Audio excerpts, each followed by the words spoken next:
so many different ways to say thank you. We thought of sending you a thank you card. But sometimes mail ends up in a pile. We wanted you to see how thankful we are. And how a new school has made us smile. Now it's time for hard hats and a new school. Just the thought of it is unbelievably cool.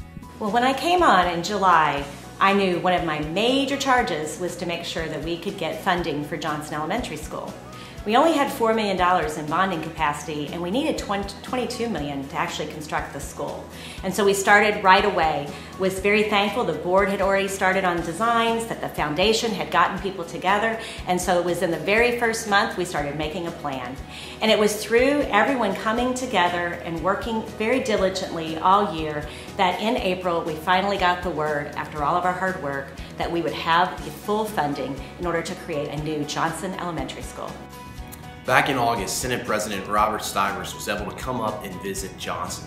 We were able to show him firsthand the condition of the school and why it was so important that we get this in the budget. So this was the WASP room, and we had wasp infestation this year that drove us out of the classroom several times.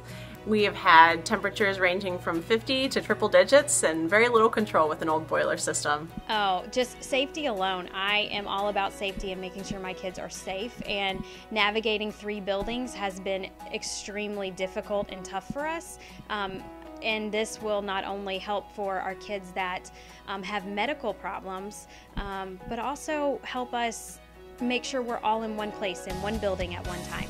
Throughout the process, it was important to foster meaningful relationships between lawmakers and stakeholders of the Johnson community.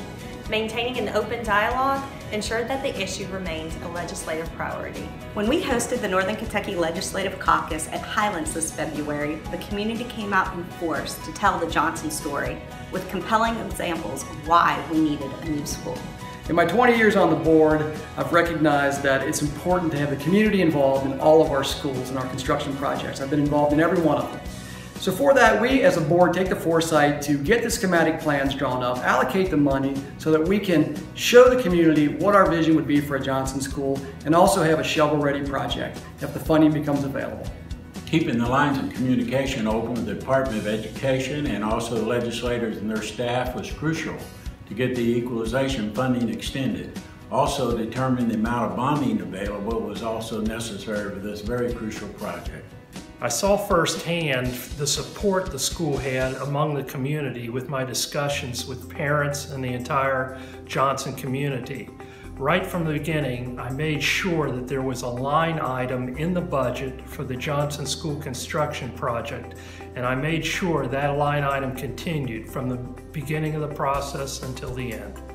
Conversations to rebuild Johnson Elementary began over a decade ago. This truly was a community effort. As a parent of 3 children at Johnson and a board member of the Fort Thomas Education Foundation, I was happy to help coordinate efforts with our influencers and lawmakers to ensure that we received critical funding for this project. Our administration has so many things to juggle on any given day, and the fact that they made this their #1, I mean, it was very evident all year long that this was the #1 priority. To be able to see this through, we needed to communicate as honestly as possible with the Kentucky Department of Education and state legislators to show them concrete examples of why a new school was desperately needed, both for student comfort and safety. As a past teacher and principal of Johnson and now assistant superintendent, I can recognize the challenges that we've faced at Johnson with instruction and learning. We certainly thank our lawmakers for visiting our building and touring to see our facility. Well, we did it, Fort Thomas. Can't believe it. They said it couldn't be done. It was impossible. Absolutely amazing that the entire community came together, the board, the foundation, all of the people who help us here in Fort Thomas, our parents, and we now have a new Johnson Elementary School. Unbelievable. Definitely took a village.